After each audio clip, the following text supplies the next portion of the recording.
look at the function of the three cells, right? So the three cells that are in the testes is your sperm cells, your Leydig cells, and the Sertoli cells. And the action of those, we know the function of each of the three cells, but their action is regulated by your endocrine system. Okay? So like I said, before you were born, the testosterone level inside in your mother, in you, if you were a boy, if you're a boy, your testosterone level inside before you were born was high to develop your boy parts. Then once you're born, don't ask me why, but the testosterone level goes down to very, very minimal. It goes up again when you hit puberty. So beginning puberty, it's always negative feedback. This always happens. So that the point is you always have to have high levels of testosterone. We talked about this one, right? So now, once you hit puberty, this one starts with the hypothalamus, don't forget, the releasing hormone, right? And then it goes to the anterior pituitary, which tells the anterior pituitary to release these two, the FSH, follicle stimulating hormone, and the luteinizing hormone. So both hormones go to the testes.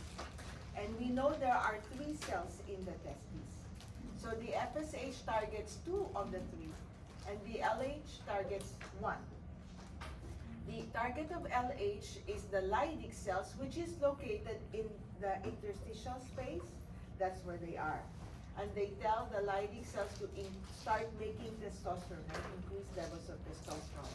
But there's this part of the testosterone, this form of testosterone, which is responsible for the secondary sex characteristics. And it's the pure testosterone that goes to your inside the tubule, the seminiferous tubule, right? Which is the key. So testosterone, which is what? What is testosterone? It is a form of, what is testosterone? It's from cholesterol, but what is it? What type? It's also a hormone. So I can say, don't forget, I can say that your testes is an exocrine organ. That's true, right? Because it's releasing the sperm. Remember, exocrine means you release something. It is also an endocrine organ because it's making testosterone, which is a hormone. So it's just like your pancreas being a mixed gland. The testis is also a mixed gland. Okay? So as the testosterone goes here, right, you have the other hormone from the anterior pituitary that gives the go signal for the sperm cell and the Sertoli cell to start being active. What is FSH telling the sperm cell to do? Proceed with meiosis. What is FSH telling the Sertoli cell to do? Make androgen binding protein. And that androgen binding protein is where testosterone binds so that the sperm cells are always exposed to a good level of testosterone to promote spermatogenesis.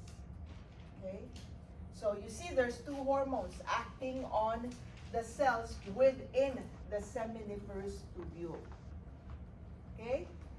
Any question on what we just talked about? Question?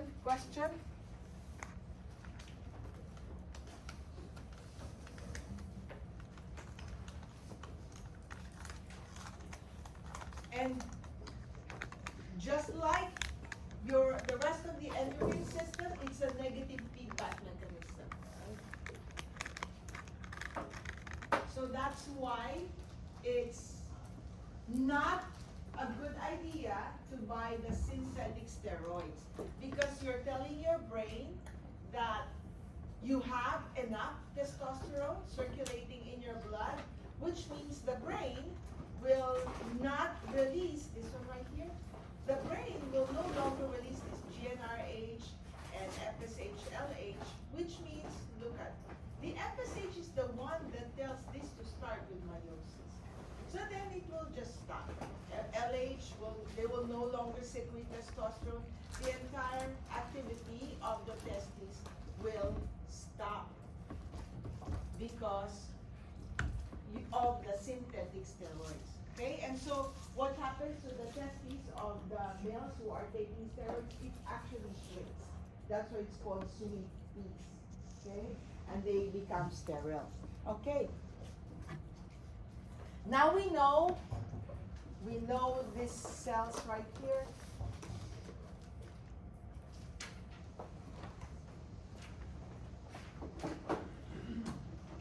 We know the cells right here, all the cells here, okay?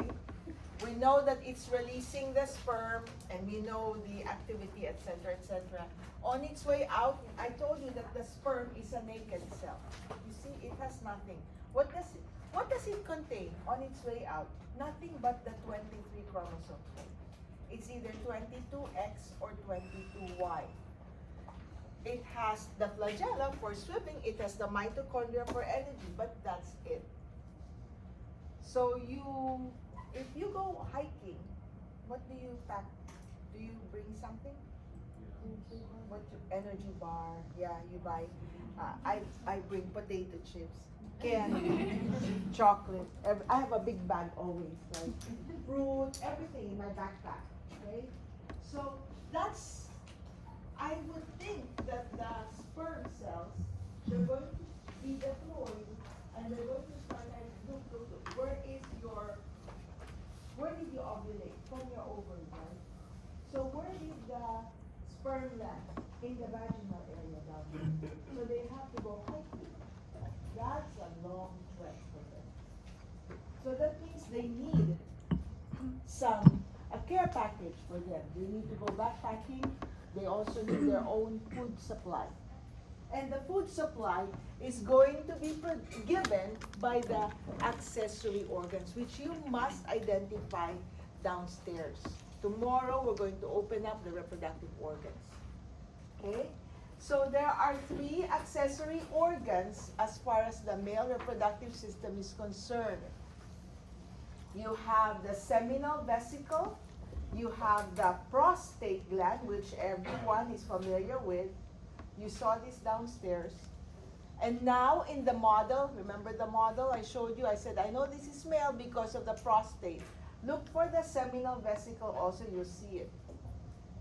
So seminal vesicle, prostate gland, and then there's a tiny little gland here called the bulbourethral gland or Cowper's gland. I think Cowper's gland is easier for you to remember. Okay? We're going to look for them. So, on its way out, right here, I'm going to go back to that slide. So, see? As the sperm leaves, what was the bunch of tubules here? It's called seminal vesicles, and then this is your epididymis, right? Then vas deferens, pierce the inguinal canal, go over this is your vas deferens, go over the urinary bladder, and come out, join the urethra. There's the urethra, right? Okay? So as it comes out, you look at this, I'm going to trace the vas deferens right there. As it comes out, there's the bladder for urine. You see that, right? Okay? Can you picture that? You see? Okay, so as it's coming out, the sperm is swimming out here. This is the vas deferens still.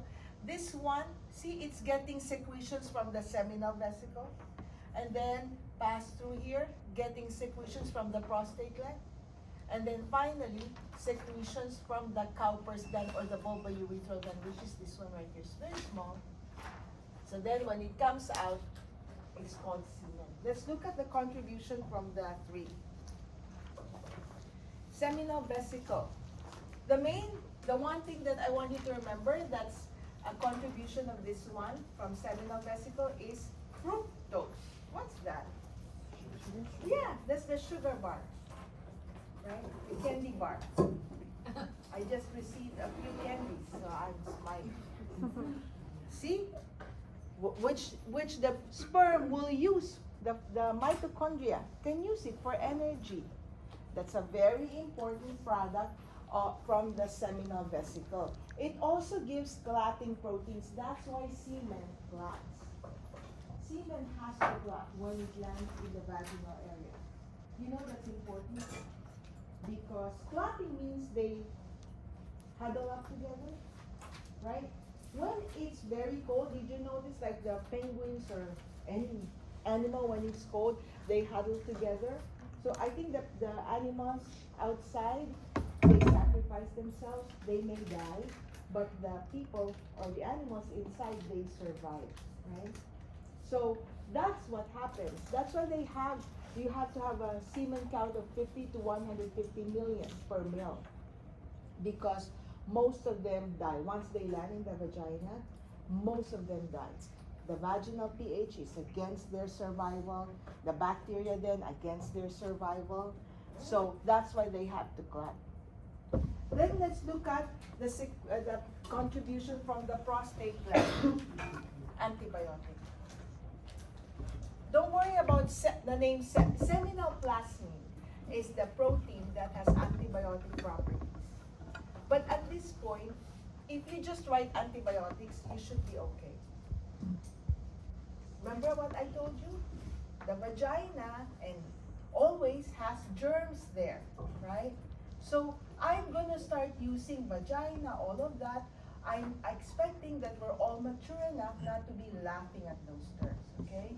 If you're in 7th grade, that's excusable, but you're all college kids. So it's not a joke, okay? We're talking about this, it's molecular anatomy, okay?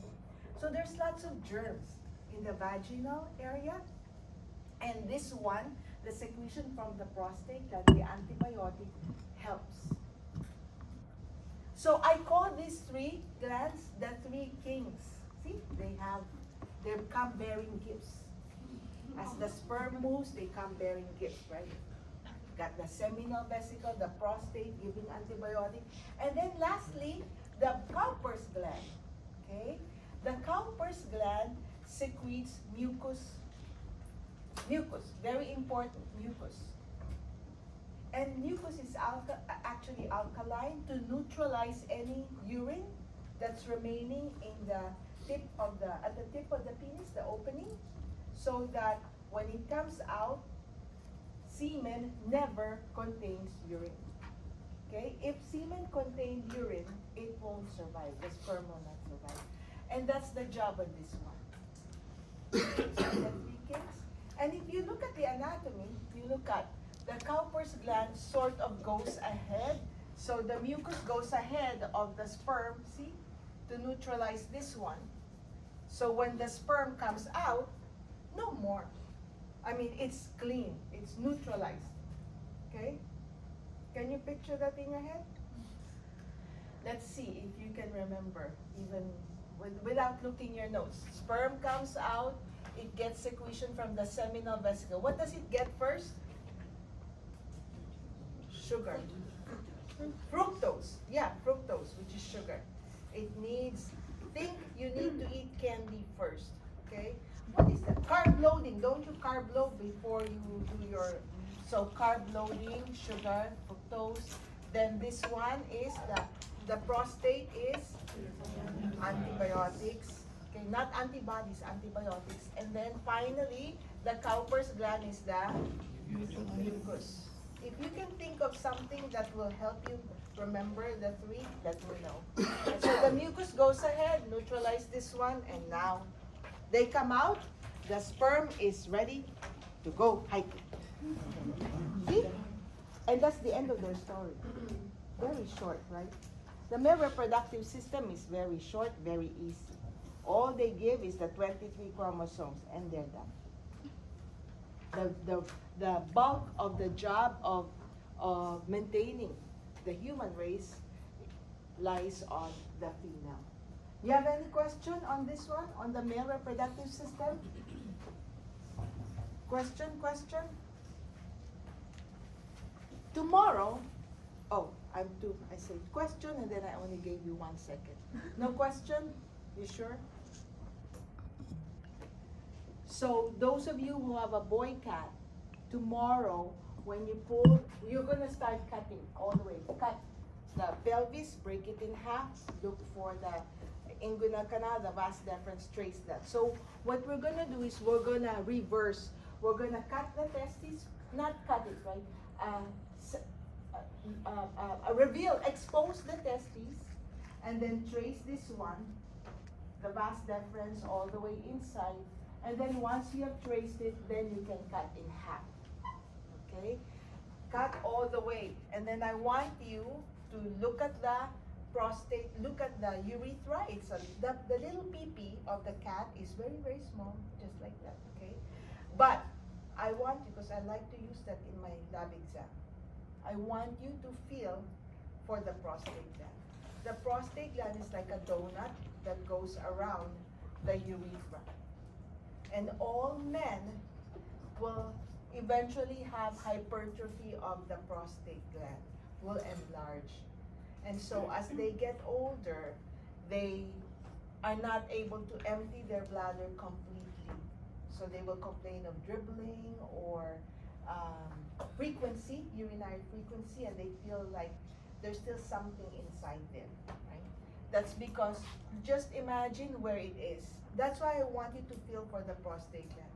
Some of your cats, the other quarter, I think, there was a boy cat that we didn't even have to feel for the prostate because it was bulging. You can really see it. It's like you ever eat the, what's the Cheerios? No, the ring Cheerios circle for kids. What's that? Cheerios! Cheerios. Yeah, it has a ring, right? Like that.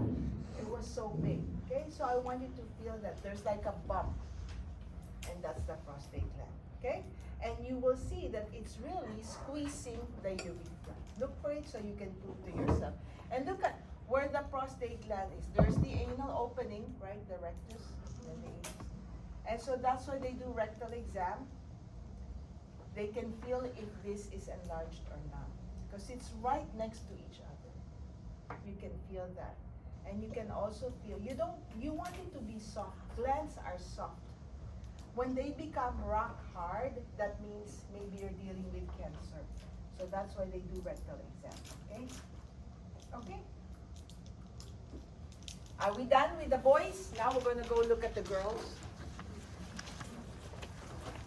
The female reproductive system. So here's the gonads. The ovaries are what are gonads again? These are the organs that make gametes or sex cells. For females, it's the ovaries. For males, it's the testes. Then you have the fallopian tube, the uterus, then you have the vagina, and all these external organs. We won't cover the vulva or the mammary glands. We're going to talk about when we talk about breastfeeding. Okay? So here it is. There's the colon, right? And then there's the uterus, there's the bladder. So it is posterior to the bladder, the uterus. There's the ovary over there. Okay? So let's look at this one. I want to go look at this picture right here first. There's your vagina, right? There's the uterus. I'm sure you're familiar with cervix. The cervix is nothing but the inferior part of the uterus.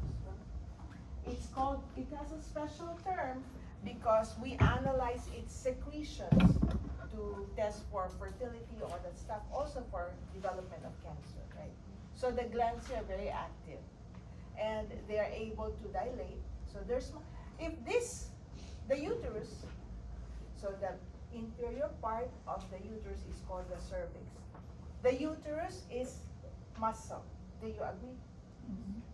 That's how you deliver the baby, right? So this is smooth muscle. So I think the cervix is also muscle. So the cervix has an opening and there's a sphincter there, right? That can relax and dilate. This is affected by a hormone. When you're ready to give birth, when you're going to start, this will dilate only because of hormonal influence. Okay? So remember that this is muscle. Look. Open, right? What's here? This is outside. That's the vagina. And Do you remember when we looked at this part right here? I look at the vagina over here. Sorry, over here. Look. The vagina is in the middle. It's in between rectal opening and the urinary opening, right? The urethra. So you know that here, dirty. Here, dirty. Right? You see that? Okay? Okay. And I'm gonna go back to this picture over here. Look at this. Look. So this is open to the outside. We know that. Vagina open. This is open. Even though it's closed, there's an opening, right? You know that. There's an opening. Open. And this is the fallopian tube. See, it's open.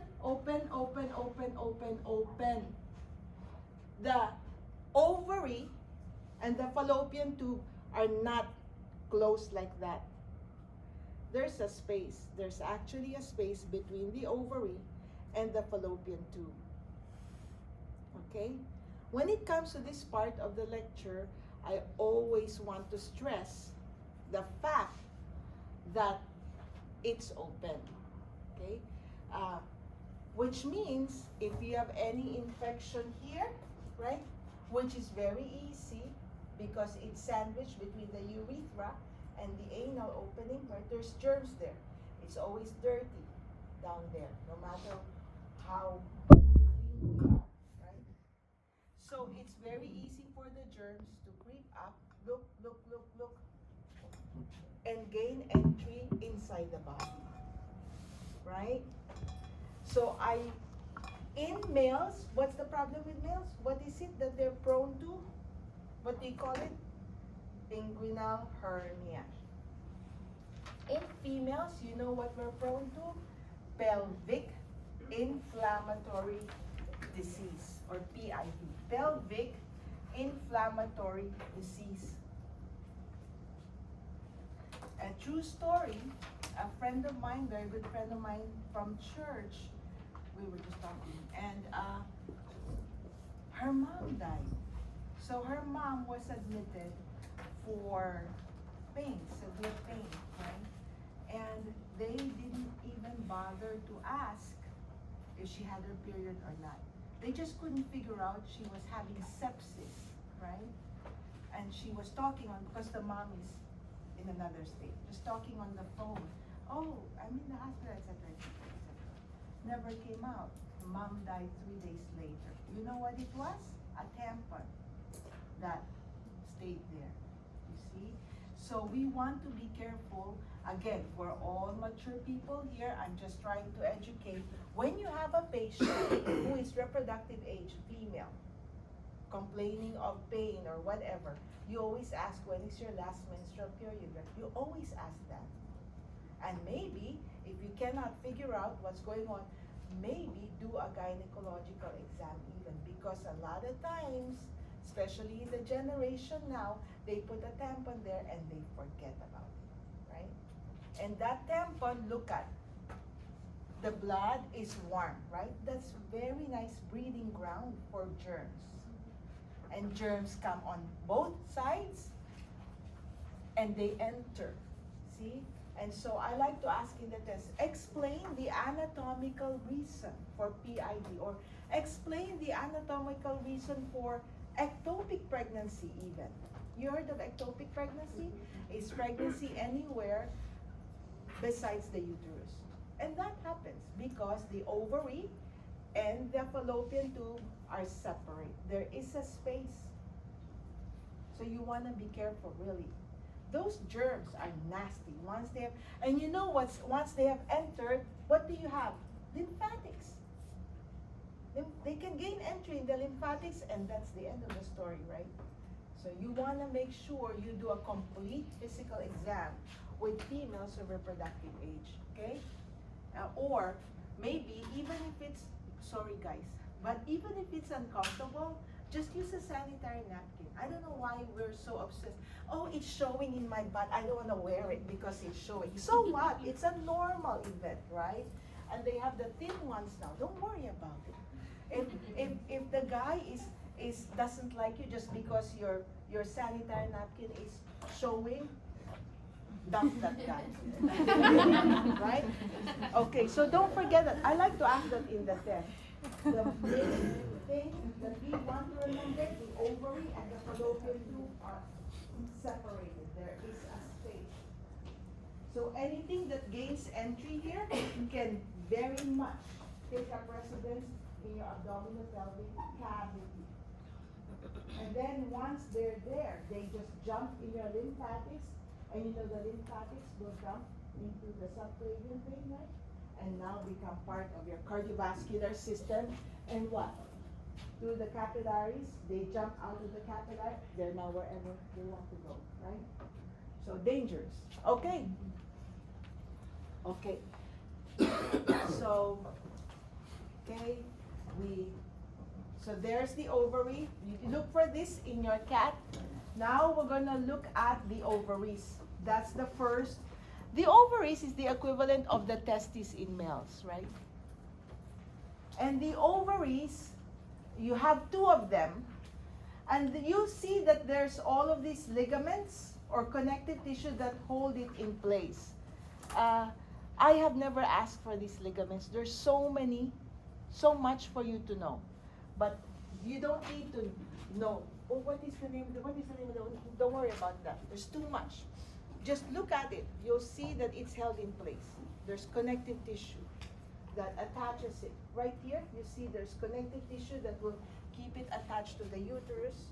Keep it, no, attach is not a good word, right? Maybe you will think that they're connected. Just keep it in place there so it doesn't dangle anywhere. Stay there so it doesn't move very far away. The fact is it's already separated. If it's not held in place, it may move wherever, right? So the connective tissue, the broad ligament, the mesovarium, all of these, they make sure that the ovary stays like that, okay, forever. Okay, so no need to worry about that, okay? Okay, this one shows you an ovary that's been cut open. And if you look at this picture right here, the ovary is made up of all of these. It's made up of follicles.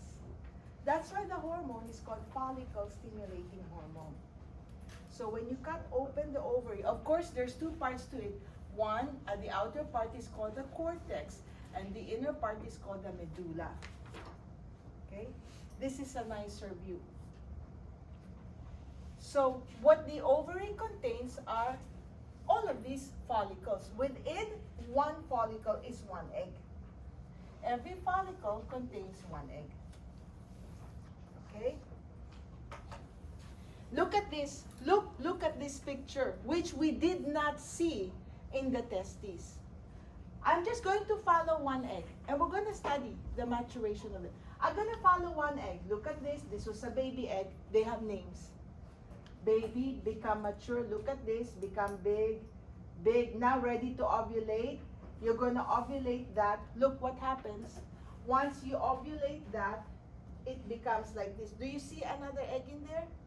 We run out of eggs. Right? So with us, right? Do you remember meiosis? The guys have the mitosis. That's why they're Mac daddies. We don't have that mitosis. Look at this. Look at this cell division over here in females. You see it says fetal period. Look. Fetal period in your mother's uterus, right?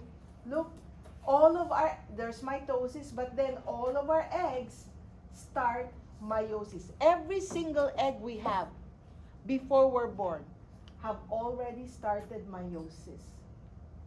And look at this. It says childhood, no more development of no development. Sorry. Meaning they're arrested. It's like, what do you call that? What's that game?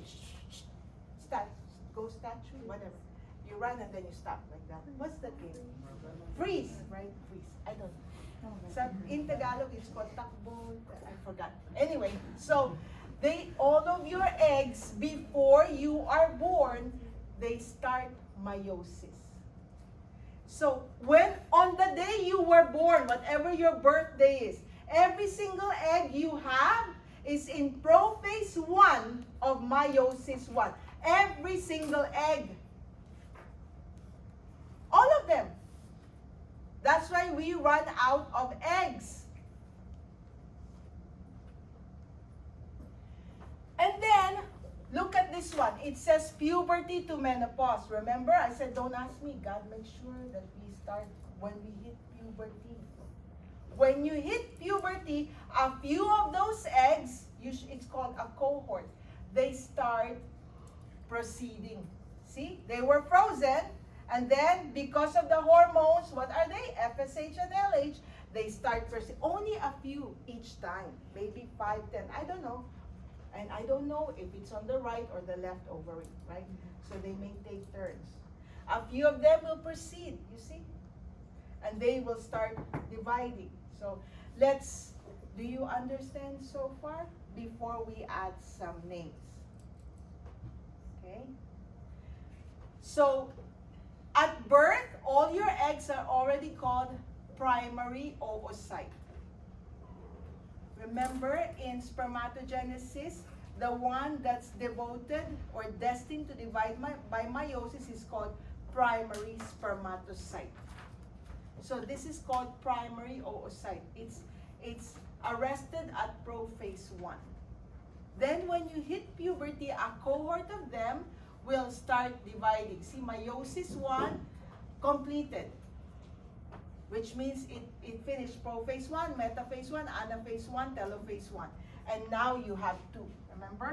So first, you had 46 XX, right?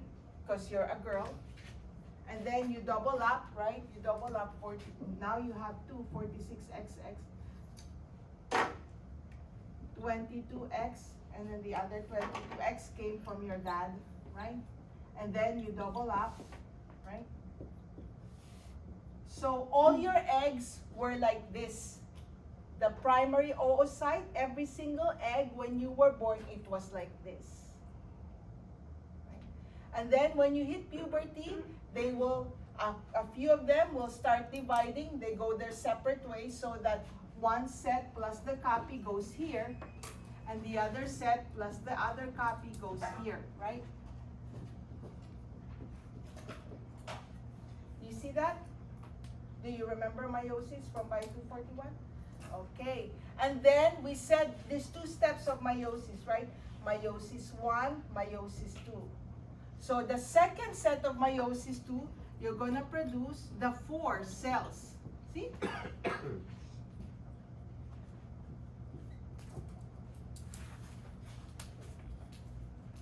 There's something you must know about this one.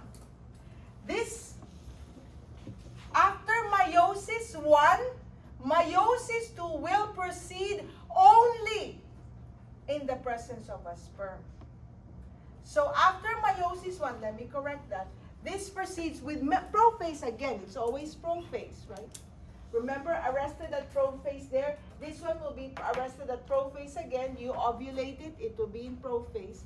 And then if there is a sperm right here, it will proceed with metaphase 2, right? Will they meet? There's the sperm. The sperm will carry 22Y or 22X, I don't know.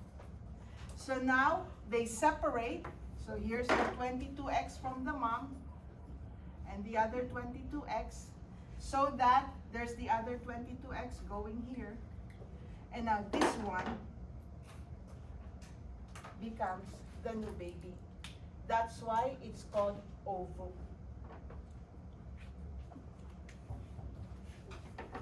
Guys, you remember I told you yesterday there's 2 very important differences between male and female cell division. The first is the mitosis, not that. The second is the size. Look at this one. Did you notice in spermatogenesis, all 4 sperm, same size? You need millions of sperm for pregnancy to happen. How many eggs do you want to fertilize? 1 million eggs at one time? 1, right? So here, this actually after meiosis 1, look at this one. It's not even called an oocyte. It's called a polar body. Did you know this? So this one, all books Even if you look at Google, they will always show that this polar body will go ahead with meiosis too. But the truth is, it does not. They're just doing this to show you, to remember what we learned, meiosis produces 4 cells. But in females, this does not have to proceed because they're useless. Right? And don't ask me why or how, but God does that. In other words, this cell is sacrificing its contents so that one will be nice and healthy to be fertilized. So even if this one, it proceeds with meiosis too, look at, one is nice and healthy, the other one is called polar body. So all these 3 polar bodies are sacrificed. And that's really how it goes. If you have siblings, like I have a brother who's always wants a lot of everything, right? When we eat, we have to share. He always has the biggest share of everything. Same thing here. Siblings. This is the favorite. See? Gets most of the nutrients so that it can survive. And then all of these polar body. You got that? When did it start dividing? Metaphase 2, only when there's a sperm. When there's no sperm, we menstruate this. We menstruate it containing the 46 chromosomes, right? 44 plus XX. We never have a Y because we're girls, right? Boys have the Y. So, there is no way to replace the eggs. No more. Okay? So when we hit menopause, one of the things this one, are you familiar with estrogen, progesterone? Just like testosterone is key for spermatogenesis. We're going to look at later on, the hormones. Estrogen and progesterone is so important for this to happen. Which means, where is estrogen? What is the source of estrogen, progesterone? What compound? Is cholesterol. Very good. Cholesterol, right? So females have that advantage. While we still are menstruating, we're using the cholesterol to make estrogen, progesterone. We need it, right? But once you stop menstruating, you hit menopause, that's when you have to start worrying about the cholesterol level in your blood. You have no use for it anymore. Your ovary used to use the cholesterol to make estrogen, progesterone, so that this will happen. Do you know what cells make the estrogen, progesterone? It's actually these cells right here. The cells surrounding the egg. It's amazing. So the cholesterol enters there through the blood, right? And the cells here, these are called, you want to know what the name of the cell is? Very easy. Follicle cell. Because they're called ovarian follicles. Right? So the blood delivering cholesterol to the ovary, and then the cholesterol will go to the follicle cell. And if there is an egg there, the follicle cells will make the estrogen, progesterone. Amazing. Because we need the estrogen, progesterone for this event to happen. So what does that mean? We go back to this picture right here, over here. Once the egg has been ovulated, no more egg. Do you think these follicle cells will still have a need for cholesterol?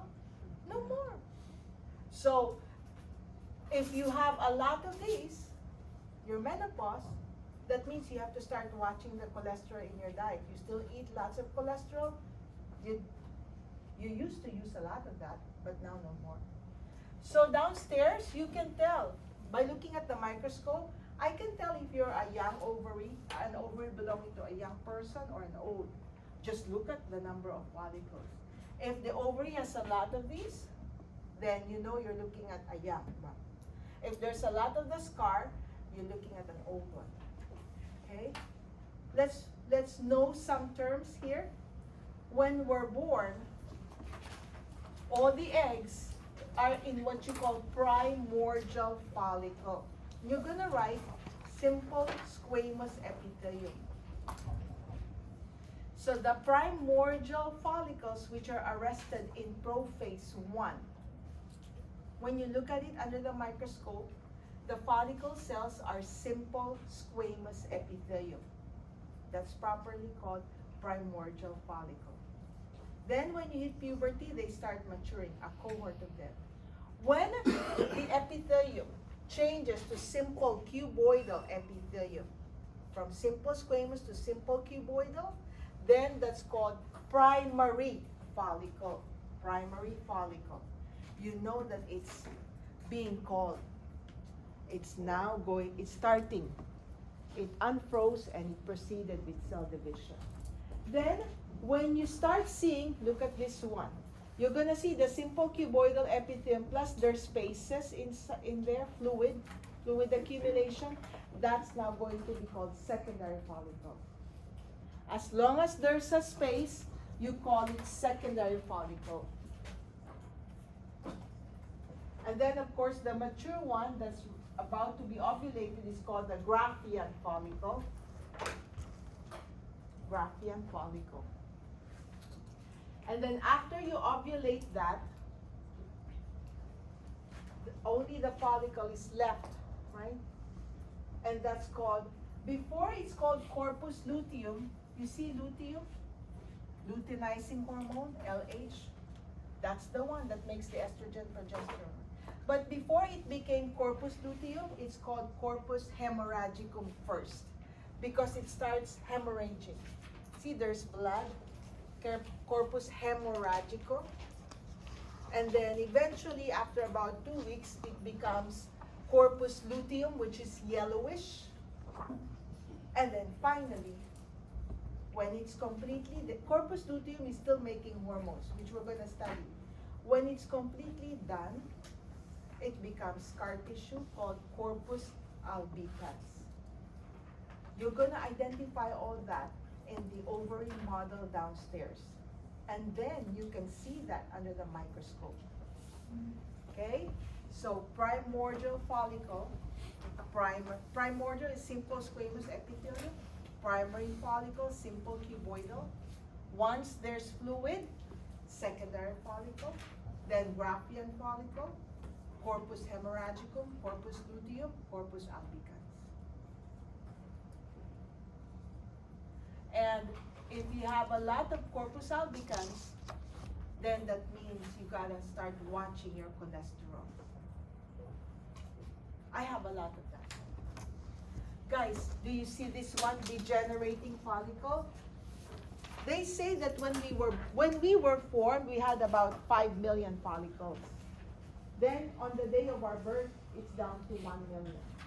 Then when we start having our menstruation, we're down to 1,000. Do you need 1,000 kids?